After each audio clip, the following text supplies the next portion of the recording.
Enjoy a seat at the table and good company, where great conversations and meaningful discussions happen. Welcome to And Good Company. I'm Sarah Fiedelholtz. We all know that a great dinner party isn't really about the food. It's about the people seated around the table engaging in lively discussions. And Good Company gives you a seat at the table to enjoy smart and important conversations as they happen. I am pleased to again have at this table Karl LaPan, the CEO and president of Northeast Indiana Innovation Center, aka the NIC. Welcome. Good morning. So, great to be here. I'm glad that you're back. Now, in our first conversation, we talked a lot about entrepreneurs and what makes an entrepreneur and how to be an entrepreneur and resources for entrepreneurs. But now I want to talk to you about this new ever-present word in business and entrepreneurship today.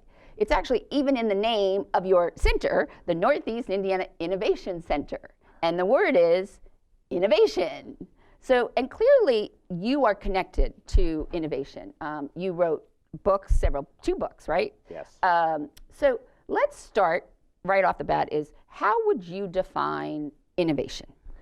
Yeah, there's really a couple of components to it. If, Peter Drucker got it really right. He said a change in dimension of performance is kind of the definition of what makes for an innovation. I think, as we kind of unpack that, a couple of things become clear. First is there has to be value, right? So there has to be value for somebody other than the person who has the idea. And second, there has to be utility. There has to be something that is better, simpler, cheaper, smarter than what's currently being offered. So there has to be some dissatisfaction with the status quo that kind of drives a level of innovation. And don't you think also, one of the things that also Peter Drucker, who is a management theorist and really was the founder of modern day management for sure. Thinking and education, is also the difference between invention and innovation.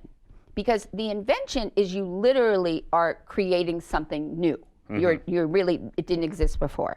While innovation introduces the concept of using an idea or method to improve upon something that exists.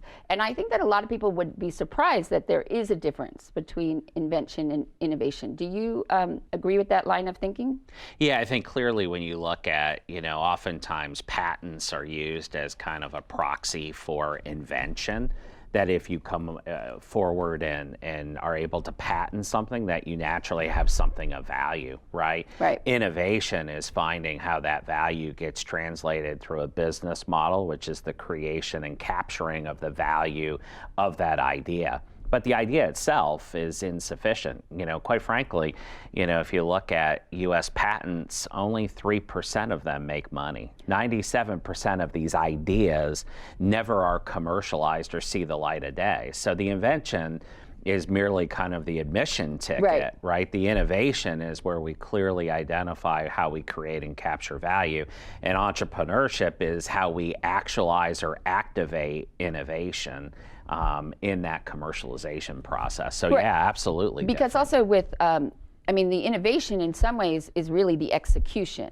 And you can't get, it's very difficult to get a patent for innovations, because a lot of what you're doing is you're not changing the use of something, you're just using it in a different way. Correct. So that's why a lot of people always think, they're so afraid to share their ideas, but the truth is that you can't necessarily patent the innovation idea. If you create something. And a patent doesn't necessarily mean something's more valuable than something that doesn't have a patent. So there is kind of this misunderstanding that somehow if I have a patent, I have something valuable. Right. You may just have an idea that's novel, but that idea that's novel may never become a product that you and I consume. Right, which is really, if you look at when people think about Steve Jobs, he was not an inventor. Right. It was Wozniak who sort of created this. He was the innovator in the sense that he saw the opportunity to take that and sort of package it and change it and look at all these things of how to create this, what now is the whole, Mac world, Apple world. But innovation also, I think now has also just become a term that's just thrown out there, like innovative thinking, innovative districts. How do you what does it take to be innovative, and how do you define this idea of innovative thinking or innovative districts or the innovation center? Tell me a little bit about how your perception of that kind of execution and all these uses of the word innovate. Yeah, and I would say let's talk first about the innovation center. Back in 1995, kind of the founding group or study group that looked at this was very intentional about the choice of innovation. They didn't say technology. They didn't say invention, they said innovation. And so they really were trying to get at the process of translating a good idea into something of value that somebody would buy, right? That commercialization process. So the word in our name is very intentional. And it really people have to realize that 20 years ago, innovation was not even, like we were talking about before, it wasn't even a word that was used. Maybe it was more used in a scientific study. So they were even intentional of wanting to be forward-thinking and innovative at the time of creating the and center. They really were at a time where, the landscape for innovation back in 95 is very different than it is today. And so they were very kind of intentional and smart about the choice of words, because they recognized hopefully what would differentiate what the center did is that we would create jobs and companies that employed people locally and stayed and grew here locally. So I think that is a really intentional act on their part. As it relates to innovative thinking, I think it is a watered down, it's kind of like Kleenex for tissue. It is a watered down term that often doesn't carry any significant meaning, because people have basically said, hey, you need to be more innovative in your thinking, or go off and take a course and become more innovative in your thinking, as if you could just kind of vaccinate innovation.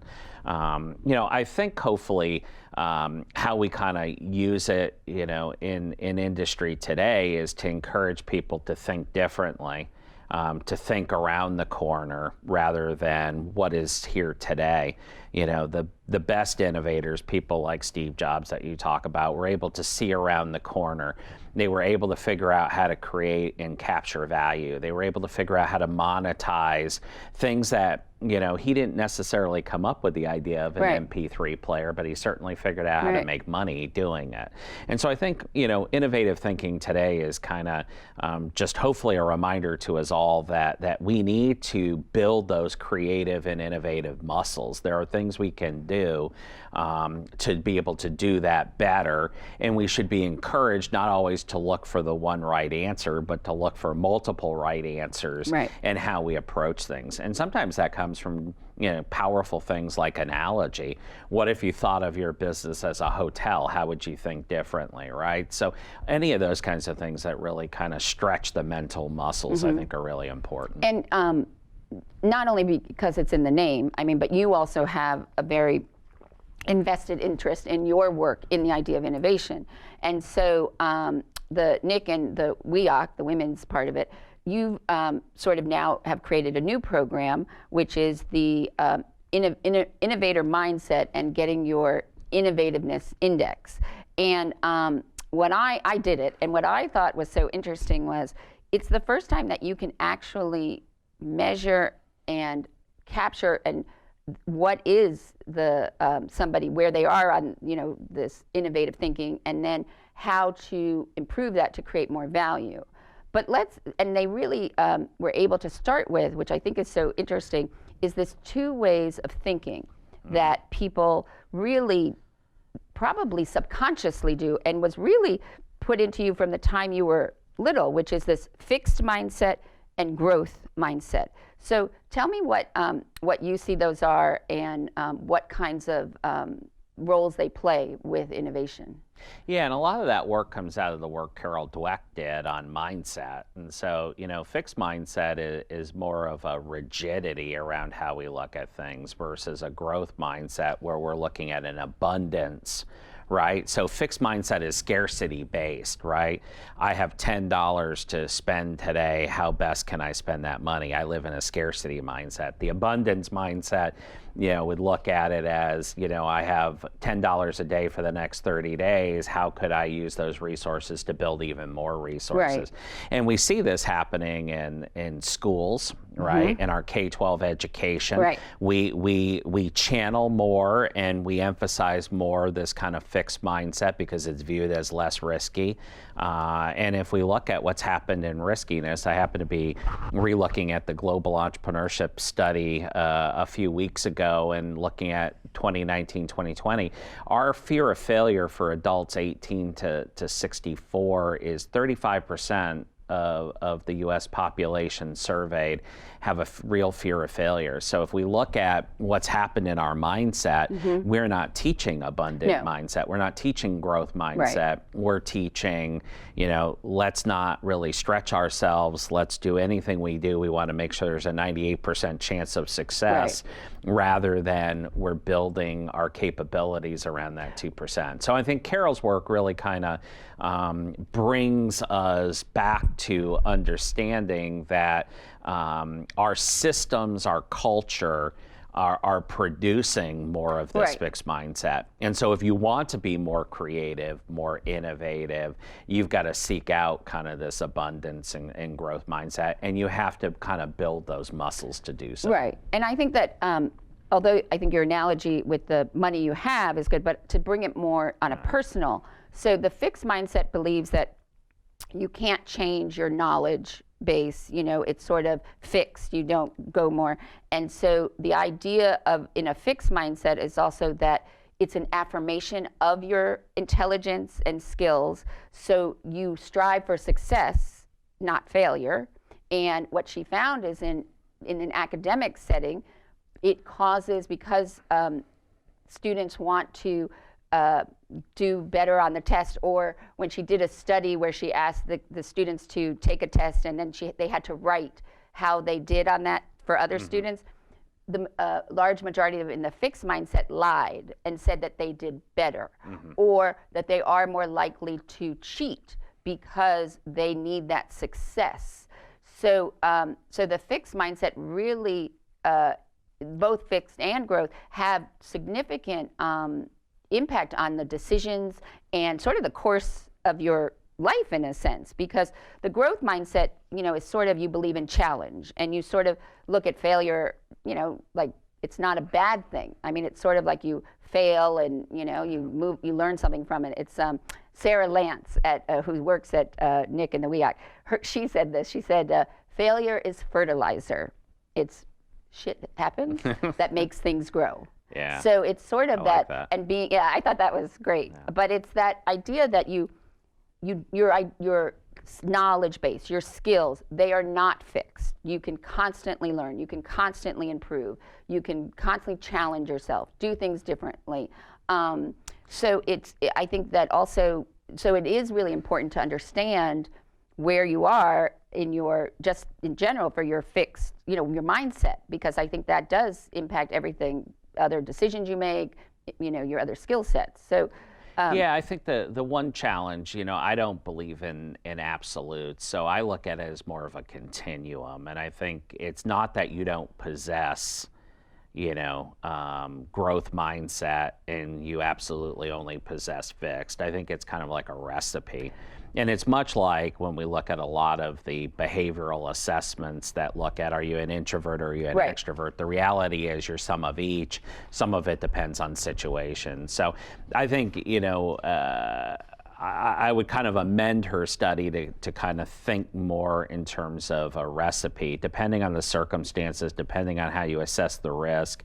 It's not an absolute that you can't gain new knowledge, and it's not an absolute that you're reckless at the other end and you could make 50 mistakes and that would be okay. Right. And I think we all have to kind of look for where we are within that kind of continuum, and then kind of get a comfort level that it needs to reflect who we are. It needs to have, good symmetry to who we are rather than dissonance Right. in the process. But I think in general, her ability to kind of isolate in the absolutes allows us to kind of focus on those particular mindsets and understand them better. But the reality is nobody's 100% fixed and nobody's 100% No, and I think, growth, right. We're somewhere, it might be 98.2 when I'm 10 years old. It might be 85.15 when I'm 30 years old.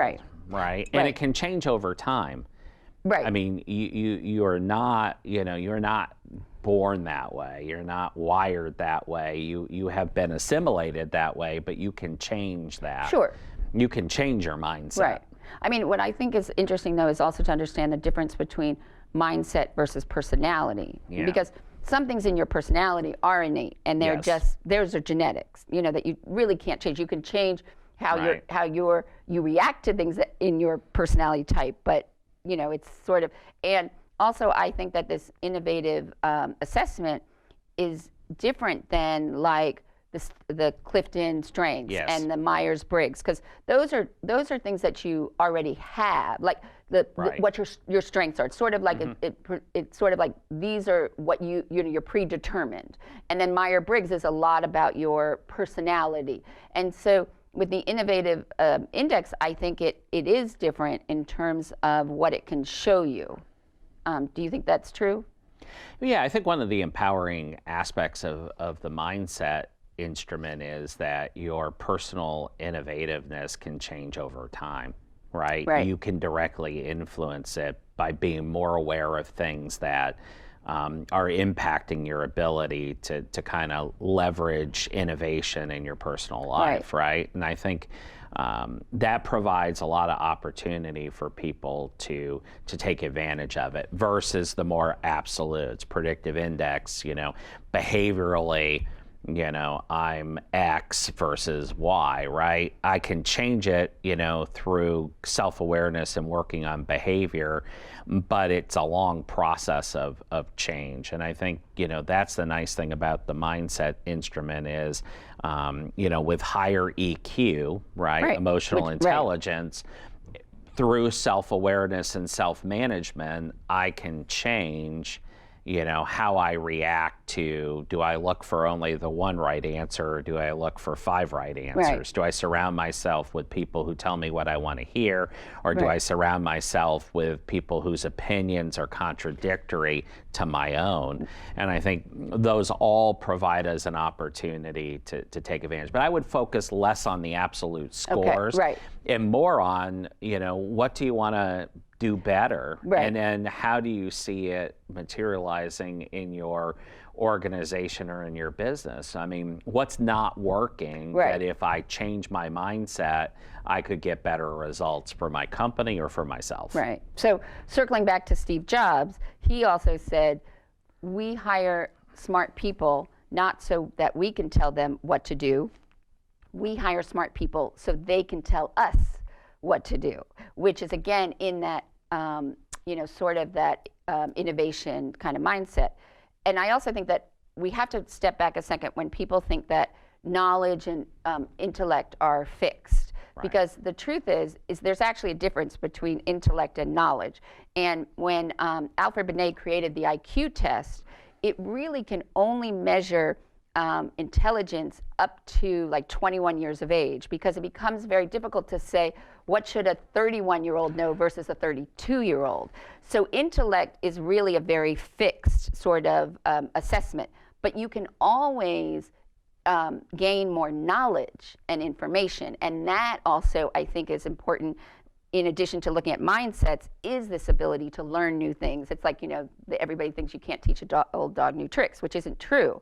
So the importance of getting knowledge. And one of the things that I really, when I was looking at this and really looking at the innovative assessment and stuff, is innovation and I believe creativity are real work. I mean, there is intentional things that you need to do, not only to be more innovative, but also to foster a environment, and that also then indicates success. So you talk about this idea of the changed economy. So what is that, and where does innovation live within that within the changed economy, the entrepreneurial focus? Yeah, I think the world has become a lot more complex. Everything we did was designed and built for the industrial economy, right? So it was more about a kind of static view of change. Today, everything's built for you insert the word, the information economy, the innovation economy, the regenerative economy. You insert whatever. What is regenerative? It's just another form of looking at, Okay. at innovation, right? Okay. And so, you pick the word, but the reality today is we're not building anything for a static economy. Everything is changing. And so innovation really becomes kind of one of those key tools in helping us leverage change and complexity that's happening around us, right? I don't think you hear a company in the world as we come out of the pandemic that isn't saying they have to rethink their business model, they have to rethink their customer segmentation, they have to rethink their product portfolio. Okay. Well, all of those are code words for innovation. Right. So let's stop there a second, Okay. because I think that they may say it, Yes. but are they really able to do it? One, because within the innovative index and assessments, the person who created this, the idea was he took what Karl Dweck did, and he's created that there's the status quo cycle in business, and then there's the innovative cycle of business. And the status quo is sort of in a fixed mindset, this is the way we've always done it, it's worked, and you sort of live with that. And I think that a lot of the large companies, and so that's where they live. They talk a good game about wanting innovation, or like it used to be out of the box thinkers, but like I've experienced that I have a true innovative mindset, and when you go and you meet people, the first thing they'll say is, well, we don't have a job for you. We don't know where to put you. And you're like, right. So the first thing you want to do is take someone who is an out-of-the-box thinker and can lead you in innovation and put them in a box.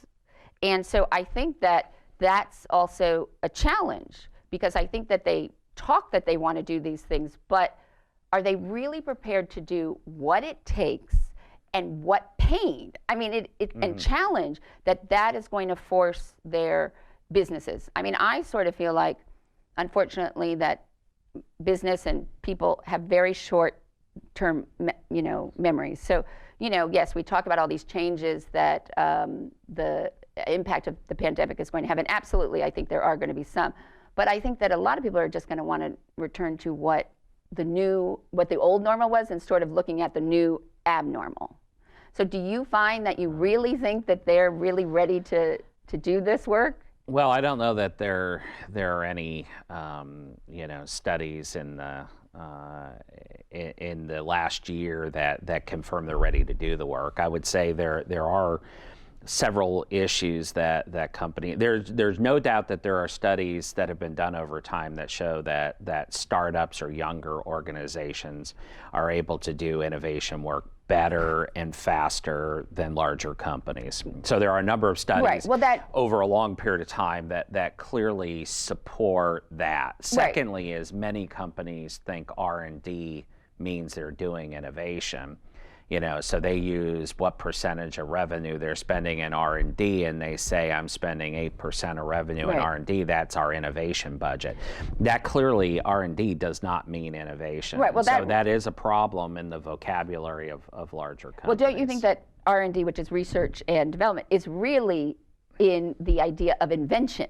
Like they're looking for new products, or they're looking for new services or acquisitions. So I think that's more in the invention area, as opposed to where they would be working in the innovation area. There is some applied development within R&D that is innovative innovation and directed towards innovation, but the vast majority, depending on the industry and the culture of the company, a lot of it may be based on basic research, basic science. The same thing with universities. Why is only 1% of the IP of universities commercialized into companies or products? It's because the vast majority of that research isn't directed at things that add value, that change the way consumers interact with a product or businesses, leverage technology. It's done to advance the goals and aims of scientific exploration and research. So large companies are going to have to, if we look at the level of business closures that are occurring as a result of the pandemic and looking at changing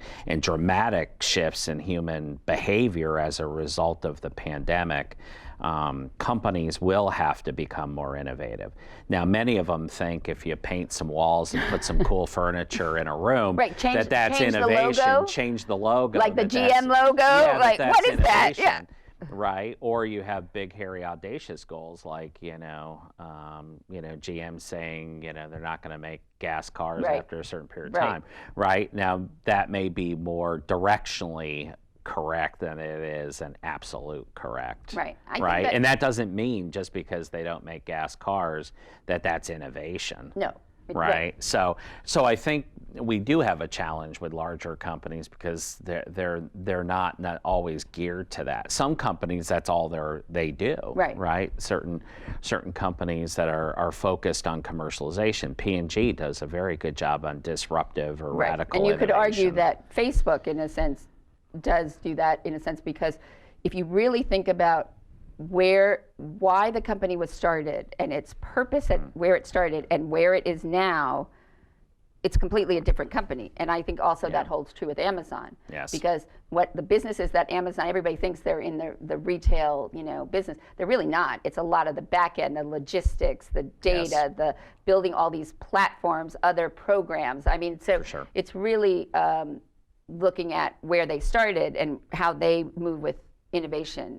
I think also that people think that innovation, because it's sort of like inspiration or creativity, like I'm going to wait till the idea strikes me, or, they don't realize that there really is a true discipline and principle. And there are ways and how to look for innovation. And so, I mean, it's not these flashes of genius, right? So let's talk about what, again, we'll go back to Drucker, talks about these 7 areas and sources of innovation. So he talks about like unexpected occurrences. Right. And so that's the idea that when it's an unexpected failure, yet you can turn it into using it in a different way. And so like with IBM and their adding machine that they thought, all the banks would want, and they didn't want it, but the libraries did. So because they wanted to use it for payroll and things like that. So they were able to pivot their business. And then ultimately that also helped IBM when the idea of the computer came about, because they were able to then realize that when the original computer, that it was just going to be for scientific use. But they knew, oh no, people are going to want to use it like for payroll. And that's really what helped put them on that path. So that's the idea of, being aware of that, or incongruities, or process needs or industry market changes and demographics. What do you think about these sources of innovation, and how do you, because one of the things that I think is, to be innovative, you really have to be aware and knowledgeable and keep up with a lot of things, not just your industry, but changing demographics, lifestyles, what's happening in other industries. How do you think, how do you control and look for your sources of innovation? Yeah, that's a really tough one because it's going to vary quite a bit. I think one is that there is power in combinations, right? So when we say this and this, and they come from different industries or different problems that they're solving, and it creates a new, aha, or some new innovation that can address some market segment need. I think combinations are a powerful source, right? Analogy is a powerful source of innovation, right? If we said, okay, when Walt Disney was building Walt Disney World, he looked outside of traditional amusement parks to figure out what he was doing was called a theme park, right? So that analogy of looking at other industries and how they do things. What you point out in Amazon with logistics and supply chain, right? Of how they move goods, with drones and through owning their own airplanes and those kinds of things. All of that's a business model, right? That's an efficiency model. So you have all these kinds of lenses by which we can look at innovation. So much of it is a discipline, it's a cadence, it's a rhythm, and it's having dedicated people who are looking around the corner, right? There are very few Steve Jobs in the world who could be a focus group of one and get it right. Most of us, have to kind of build that rhythm and discipline and cadence by looking at external environmental factors, right? Political, socioeconomic, economic, demographics, all of those kinds of things. And we have to kind of put that together with what we learn through either focus groups or surveys or feedback and try to come up with ideas to do that. Very few people have that natural, innate ability that Steve Jobs But Steve Jobs also failed. Oh, sure. I mean, so that's an innovator also, doesn't always get it right, just as the entrepreneur does. And I was looking at a study a few weeks ago. The average entrepreneur has 3.8 major failures before ever having a success. And so you got to believe in innovation. There's probably similar batting averages, if not higher. I would expect you have a much higher. Very few ideas get commercialized into products where you can capture and create value. Right, as I said at the onset, 3% of all patents actually make money. So if those are our inventions with ideas, and then the innovator comes along to take that invention and get a saleable product, only 3%. So you're going to have a lot of churn. Right. The vast majority of good ideas are not great ideas. They're good ideas. But it's it's the execution. Exactly. But also then I think that there is a very, we talked about this last time about can you teach someone to be an entrepreneur? Is it, nature versus nurture? But I think that there is absolutely a direct correlation between innovation and your innovative mindset and entrepreneurism, because a lot of times it's someone who sees, because large companies can't pivot or they are not flexible, so someone sees within that organization an opportunity or a way to innovate that the company isn't willing to do. And so they take that and then go off and create their own business or opportunity. And that's really where the entrepreneur comes in. Do you see this, the connection and believe that there is between the success of entrepreneurs and innovation? The research would suggest that a small percentage of innovators are actually the entrepreneurial founder and business builder that can actually drive the performance of the company. If you look at some of the work that Gallup and others have done, only 2.5% of the population have the rare and special ability to build a very, very large company, and you pick the metric, whether it's revenue or number of employees or those kinds of things. So the innovator is often not equipped to be the long-term player. They might be the founder of the company, but they're unlikely to be able to scale the company. Which is why a lot of founders step down. Even we can go back to Steve Jobs, and they bring in a CEO or somebody. But there has to be, because a lot of times the average age of being an entrepreneur is somebody not until really their 40s. This whole idea of people in their 20s isn't, because they gain that knowledge and they experience and work and see opportunities. And they also said that when you are innovative, most people are innovative in a very specific field or area. It's not like, if I'm innovative, most of my ideas around innovation and creativity have a lot to do with how to utilize content and content distribution. But it very much is around sort of what is my wheelhouse in the industry that I'm in. So do you think that is also true? I mean, so then tell me, if you're saying to me that the statistics say that maybe innovation isn't, a key indicator of entrepreneurs, where does innovation fall into under being an entrepreneur?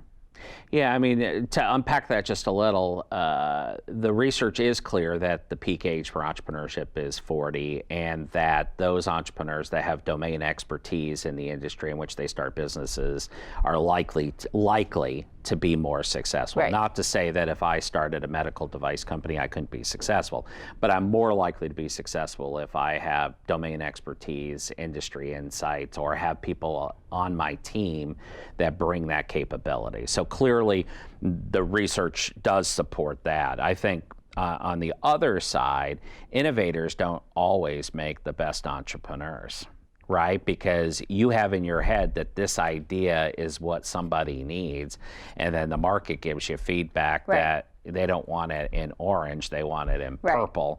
And you're like, well, it can only be made in orange, right? So it becomes a little more difficult to get the innovator to adapt to not what they develop, but what the market really wants. Because one of the key indicators, I think that came out of Babson, the woman who wrote the first pitch book, I can't remember her name. Debbie Kleinman. But she said that one of the key indicators of success of an entrepreneur is being able to take feedback and input and constructive criticism, and listen to it and maybe adapt to it. So that in some ways would be, I guess, contradictory to innovation, because with innovation somebody has to drive it. You have this idea, you have a vision. So how do we put all these things together, in a way that helps to get them to complement each other and make them work together? Well, yeah, it's tough, because you start with the inventor who has an idea, but in many cases has never thought about whether anybody in the world wants it. They just think it's something the world needs. Right? So you have the inventor. So now you have a percentage of inventors who become innovators, who actually say the most important thing I can do is to get my idea in the hands of somebody who could benefit from it. And then you have a whole other group of inventors who say, I just want to license the technology and somebody else figure that out. And then you have a whole lot of people who just sit on the sidelines and have spent a lot of money to protect some idea that may never see the light of day. When you ask people who invent things why they did it and what they hope to gain out of it, they often have not thought down the road. They just said, I have an idea, I think it's valuable, I'm going to invent it. Then you have the innovator, right, who has to figure out how to get utility and value so to out of that monetize, idea, right? May not even be monetization, might just be figuring out the path to how an entrepreneur actually monetizes, right? So I think you have to think about it. You have a lot of innovators, a lot of inventors, a fewer number of innovators, and then even a less number of entrepreneurs, right? There are lots of people who have lots of ideas, and then they never go anywhere with them, right? And they have lots of reasons why they didn't. I wasn't going to give up my day job. I don't have enough money. I don't want to put, I don't want to put I don't in like money. risk. I don't like risk. My spouse says I can't do it. Any of those kinds of legitimate reasons that people don't. And so I think you have to think of it as each is a subset of the other. So it's not necessarily true that an innovator makes for a good entrepreneur, right? The business builder who actually activates how to create and capture value, how to manage uncertainty, and how to figure out where the opportunity is a different skill set than coming up with the idea. Oh yeah, like I always say that I'm very good at the innovation, coming up with the idea, the execution, doing the work. I don't want to be in the business of running the business. Like figuring out, what, if we should take a loan, should we take investors, how are we going to grow, what, that to me, that's a certain expertise, or even even leadership and management. I mean, I sometimes, I'm really about focused on the work. So that doesn't necessarily mean that I take into account that people need praise and encouragement, because I'm like, or even how to sort of navigate a corporate environment, because I sort of let my work speak for itself, which isn't necessarily the case.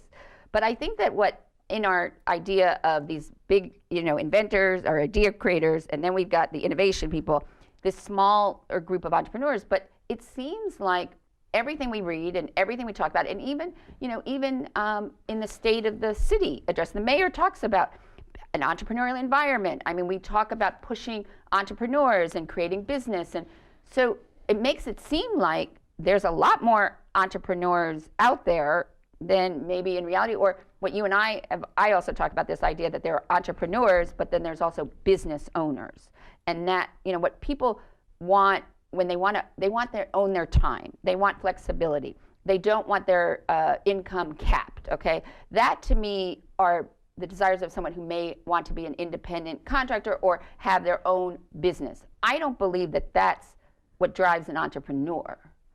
Well, we have a vocabulary problem, Yes. right? We default to call everybody an entrepreneur, and there are different kinds of entrepreneurs. There are lifestyle business owners, there are scalable business owners, there are social business owners, right? And then there are those that are trying to build something big that's beyond themselves. Right. So, part of the challenge is that you could come up with 6 or 7 different types of entrepreneurs, but Okay. they all get lumped together. Right. Right, because that's the default term that we use to describe them. I don't think people realize that. No, they don't. And there's nothing wrong with, a beauty shop or But a beauty a right. restaurant or, there's nothing, sometimes I think we have a pejorative view of lifestyle businesses, right? There are 30 million small businesses in the United States.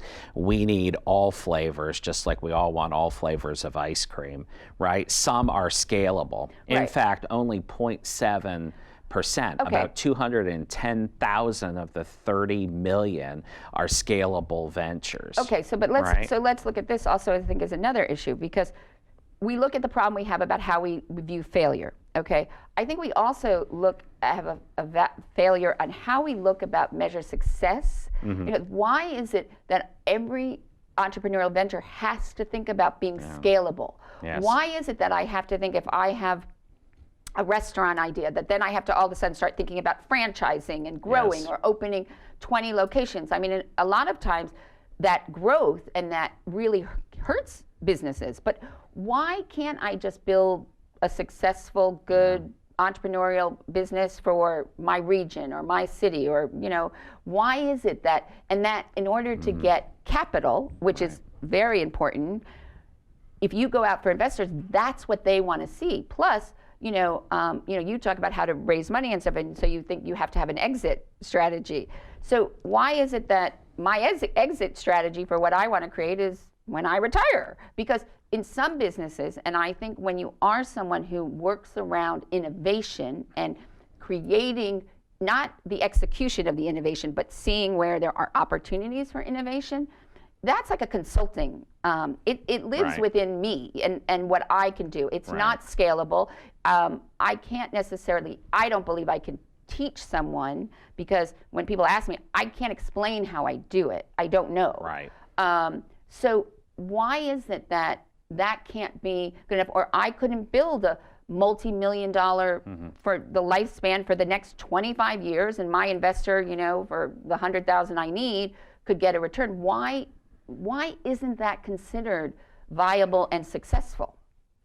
Well, I don't think it isn't considered. I think the challenge is, depending on the money source to fuel your dream is going to largely determine the path that you're going to have to take. So if you have a lifestyle business and you convince an angel investor to give you money, then you better be thinking about an exit strategy, because the angel investor only gets money if you exit. So if you decide you're going to self-fund, you're going to mortgage your house or take out a home equity line, or you're going to tap into savings or your friends, you control your destiny. But the minute you take somebody else's money, there's a motivation and an expectation that you have to address. And that's where the conflict comes in, is if you decide, hey, I'm going to borrow from grandma, or Right. I'm going to take out a second mortgage on my house, you control all the cards and all the decisions, and there's nothing wrong with growing slowly. There's nothing wrong with never franchising.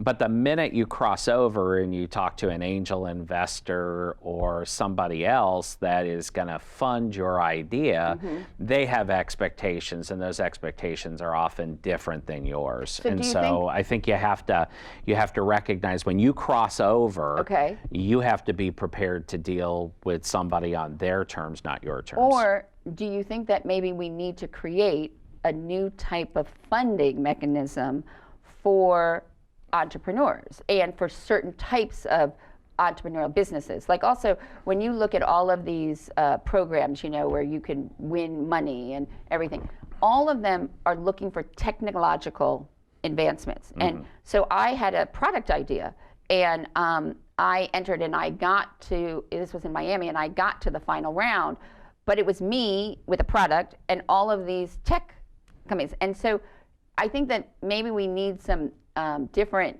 mechanisms of investment and expectation of return, and maybe that's community impact investing, or I don't know, but that helps for people who could give you a good return on your money. It's not going to be maybe in the 3 to 5 years, or it's not going to be with that expectation of that, I have to sell this, to help entrepreneurs who are in lifestyle or service oriented, or who have started something and then see the opportunity for growth, maybe taking it to other areas or whatnot. Is that anything that you think, does this make sense? Am I like going down a path that just, in the money world, nobody would think about? Or?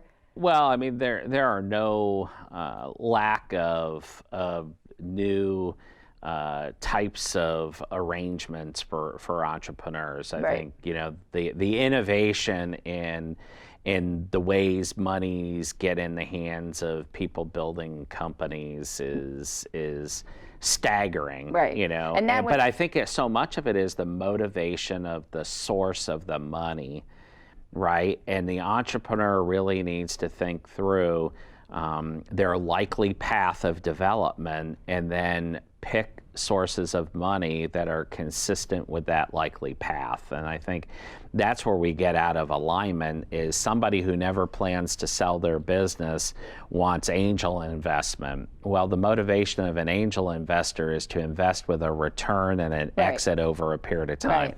Going to be really hard to do.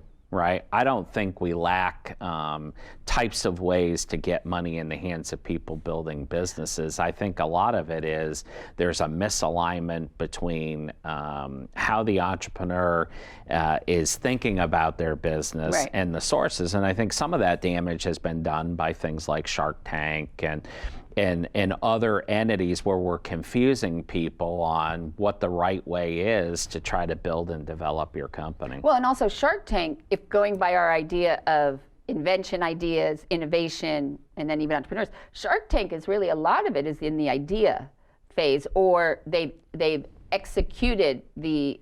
created a business of the idea, but then they recognize either they need more growth for distribution, or they created a thing that could be licensed, or so that's, but they're still in that almost that invention idea phase of the business. Or further along, there's been definitely a movement, and you hear it in almost every Shark Tank episode, that they want companies that have customers that Right. already know who their customer is, and they're looking to expand. Right. But also, so when we look at this whole idea of accesses and avenues for capital, I mean, obviously there's the Kiva, Yes. which is where it's that source funding, the source funding, right? Right. So you've got, so you have that. But when we talk about getting more of the funding into the hands of, minorities, women, so what funding is that? It's like, because what I think is that starting, even if you have the best idea and you've got all the, you've done the analysis, you're ready, the amount of money you need to even start, the business, and even before you have the idea, just to create the business or to buy the inventory you need. I mean, and we're not talking, millions of dollars. So where is that when we talk about those needs or looking at ways to get monies into the hands of entrepreneurial women, minorities? What money is that, and where does that play? Well, the Kiva Hub program is focused on the first rung of that capital ladder, so providing up to $15,000 of capacity to help a company advance from where it is to where it wants to go, and that could be inventory purchase, it could be equipment purchases to help do that. It's done at no interest. It's supported by lenders all over the world who put a nominal amount of money into you and that idea. They get back hopefully their principal, but no interest. Then you have, obviously, you could do purchase order financing. You could work with your vendor on payment terms. You could drop ship your inventory direct to your end user to try to avoid taking possession of it. So that's like a lot of the on-demand. So you have to kind of look at all of those. Okay. But there is a misconception. The average cost to start a business is more like $30,000 than it is $300,000 or $3 million. Shark Tank, you rarely see anybody with a valuation of less than $1 to $5 million, which is kind of unrealistic for where many of them are. So, so debt is, I think there's an aversion to debt, especially with women and minorities. When you look at the access to capital of non-white males, there is more of a desire to bootstrap, self-fund, and there is not a culture around debt. Well, because also debt, I believe that there's good debt and bad debt. Like, good debt is, taking out student loans. Granted, I'm not saying that the way that the loans are set up with the interest rates, but investing in yourself, that is good debt. A mortgage, that's good debt. Credit card debt because you want a new TV, and that's bad debt. But you don't also, to get that credit line or to get, to have that, you do not, one of the fundamental things is you don't want to start a business on credit cards. That's just not, because if with the interest rates, right? So how would you, I guess you could do a home equity line of credit, but for like a lot of the people who even use Kiva, they don't necessarily have the best credit. 75% of the women funded in our Kiva have a credit score of less than 600. If you look nationally among all Kiva hubs in the United States, 35% have less than a 600 credit score. And what people so in our case, 100% are women.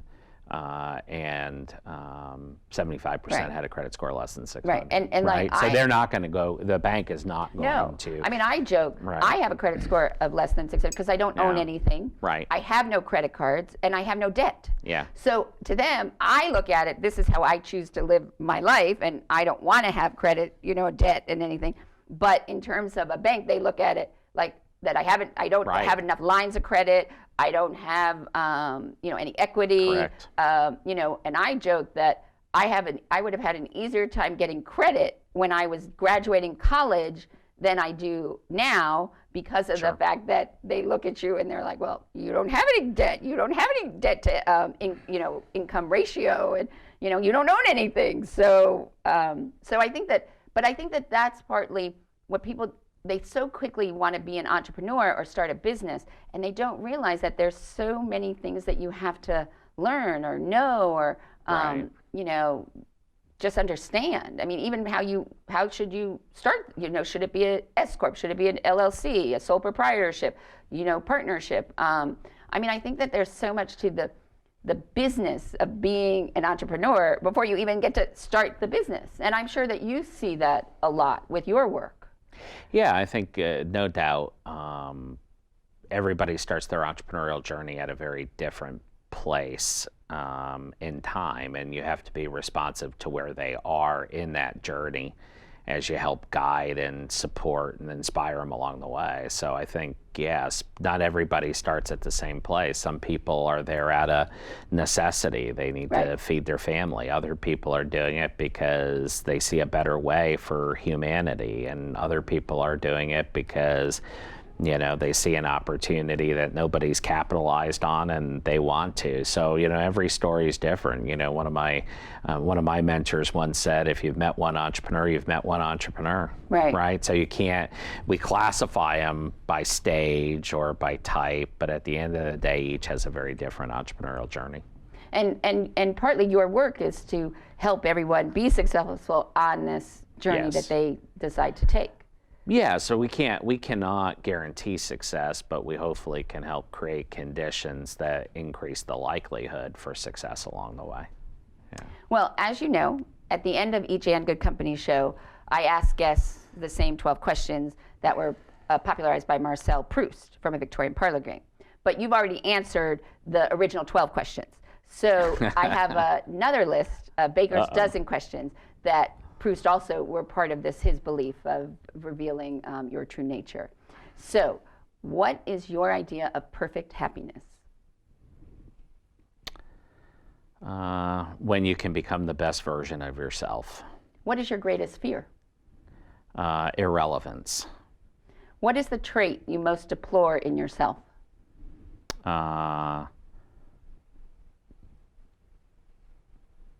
Always willing to go the extra mile, even when it might be a dead-end street. Or I always say, go the extra mile, it's never crowded. There you go. That's yes. mine. Yeah, I like that. So I think that's a good trait. Yeah. But if you're saying be more just dogged to yes. keep, okay. Which living person do you most admire?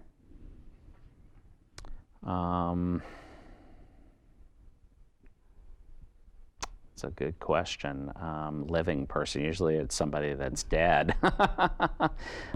So I would say, I admire my kids. I think they have an empowered future that they will drive themselves. That's and great. I think that's really different than maybe how I grew up. Mm-hmm. What is your greatest extravagance? I'm a gadget guy, so buying something that has some productivity or technological advantage. What is your current state of mind? Strong-willed, determined. On what occasion do you lie? To not hurt somebody else.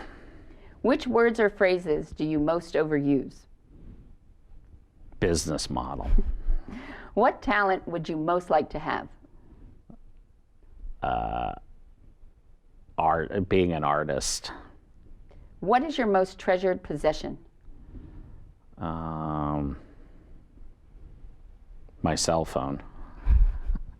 What do you most value in your friends? Always being there and giving real advice. What is your greatest regret? Not moving overseas early in my career. I've traveled the world, but I've not lived outside the United States For an extended period. And I turned that down. So, if you were to die and come back as a person or a thing, who or what would you be? I always wanted to be a doctor, so I would come back as a doctor. Well, I know that you're going to come back to the table because we're going to plan to have you and then Leslie Hill, who oversees WEOC, to talk about the differences between men and women entrepreneurs. So I'm looking forward to that. And thank you for being here again today. Great to be here with you. Please join me next time when you can again enjoy a seat at the table for great conversation and good company.